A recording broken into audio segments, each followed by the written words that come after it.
Welcome to the ALGOCRM feature playlist. In this video, we will see event configuration. First, we will start from the company page where we need to select a company. I am selecting Arihant Solution 2. Now we are on the dashboard of ALGOCRM. Events can be applied to the date fields within the form to notify the contact person at the appropriate time, whether before the due date, on the due date, or after the due date. This ensures timely communication and proper follow-up. To access events, go to the left menu panel and click on Administration. Then select Configuration, and after that click on Notification. Finally, click on Event Configuration to manage and configure event settings. We can apply event configuration in the Contact, Enquiry, Contract, Support Ticket, and Task modules to manage notifications effectively. Let's start with the Enquiry module. We will click on the Enquiry option. In the Enquiry module, we can apply up to 10 events. We will begin with Enquiry Time, Event 1. Event 1 is fixed for reminder notifications, and we cannot change the date type for this event option. Next, we will select when we want to notify the contact person. In the Trigger Time option, we can set the notification timing. If you select before, the notification will be sent before the reminder time based on the offset value. If you select on time, it will be sent exactly at the reminder time. And if you select after, the notification will be sent after the reminder time, depending on the offset value. For example, here I am selecting the before option. Once selected, two fields will be enabled, offset and unit. In the offset field, we need to enter the number of minutes, hours, or days for the notification. In the unit field, we must choose whether the notification should be sent minutes, hours, days, or months before the scheduled time. In the offset field, I am entering 2, and in the unit field, I am selecting minutes. After selecting the trigger time, a pop-up message will appear displaying, "Trigger 2 minutes before the reminder." This confirms that the notification will be sent 2 minutes before the scheduled reminder time. Next, we have the recurring option. This option helps in sending repeated notifications to the contact person at a specific time that we select. It ensures that reminders are sent regularly without the need to set them repeatedly. I will enable it by clicking on the Make Recurring option. After that, we will get the Recurring Interval option, where we can set the time interval to decide how frequently the contact person should receive the recurring notifications. In the Interval Value field, we need to enter the number for the notification frequency. In the Unit field, we must choose whether the notification should be sent in days, weeks, months, or years. Here, I will enter 2 in the Interval Value field and select days in the Unit field. After selecting the recurring time, a pop-up message will appear displaying, "Repeats every 2 days." The recurring notification, whether it is before, after, or on time, will depend on the trigger time we have selected. If we want to set an end date for recurring notifications, so that notifications are sent only until a specific date and stop after that, we can use the Set a Recurring End Date option. Providing recurring end date is optional. Now, I will enable this option. The end trigger time depends on the selected trigger time. If we select before, the recurring notifications will stop before the defined trigger time. Using on time, the recurring will stop exactly at the trigger time. With after, we can set how long after the trigger time we want the recurring notifications to stop. After that, we can provide the offset value and select the unit for ending the recurring notification. In the offset value field, we need to enter numeric value. In the unit field, we can choose from days, weeks, months, or years. Here, I am entering 2 in the offset field and selecting days in the unit field. After selecting the end recurring time, a pop-up message will appear displaying, "Recurring ends 2 days before the reminder."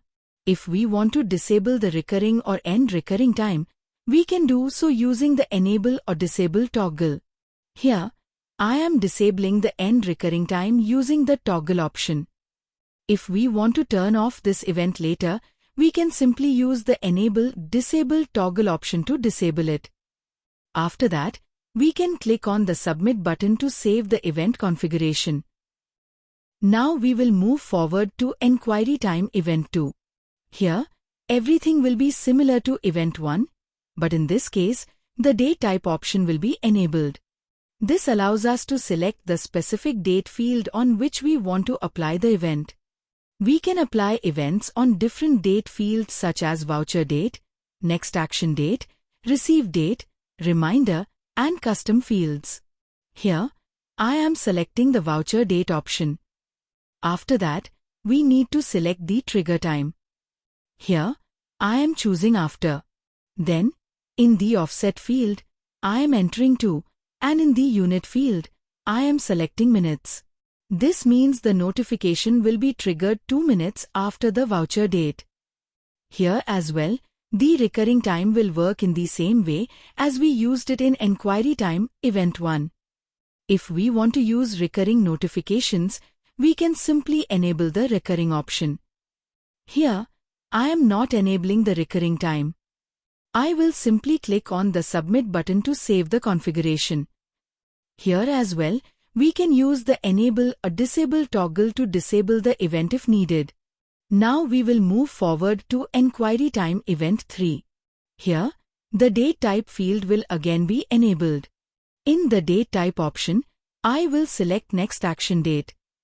In the trigger time, I will select on time. When we choose on time, the offset and unit fields will not appear because the event will occur exactly at the selected date and time. A pop-up message will also be displayed saying, trigger at the exact time of next action date. Here also I am not enabling the recurring time. I will simply click on the submit button to save the configuration. Similarly, we can apply enquiry events within the enquiry module. The same procedure will be followed for the support ticket and task modules as well.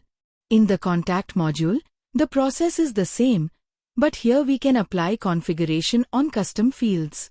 In the contract module, we have options like start date, end date, and custom fields, on which we can apply these configurations.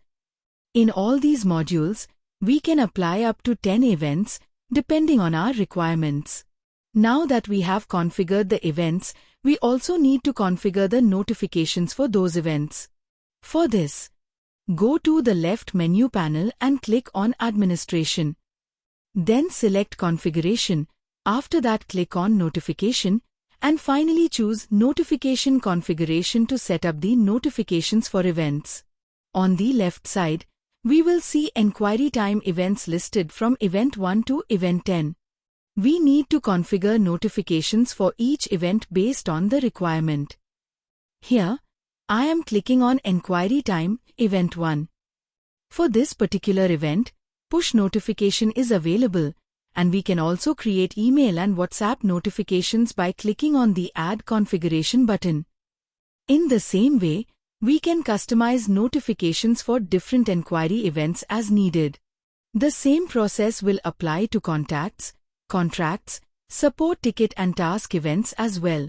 We need to configure notifications for each event where we have applied event configuration. This means, for every event we set up, a separate notification configuration should also be created accordingly. Make sure that after completing both event configuration and notification configuration, we also configure the provider configuration. For provider configuration, go to the left menu panel and under the configuration section, select notification. Then click on provider configuration to set up and manage the provider settings for sending notifications. We need to configure the provider settings for both WhatsApp and email. In the channel name field, we will select email and WhatsApp one by one and complete the provider configuration for each channel. This ensures that notifications are successfully delivered to the contact person through the selected communication channels. By properly configuring events, notifications, and provider settings, the contact person receives timely updates for contacts, inquiries, contracts, support tickets, and tasks, whether before, on time, or after the scheduled date. This ensures that no important information is missed and that follow-ups are completed on time. Overall, event configuration improves communication, keeps the workflow organized, and helps the team work more efficiently and effectively. Thank you.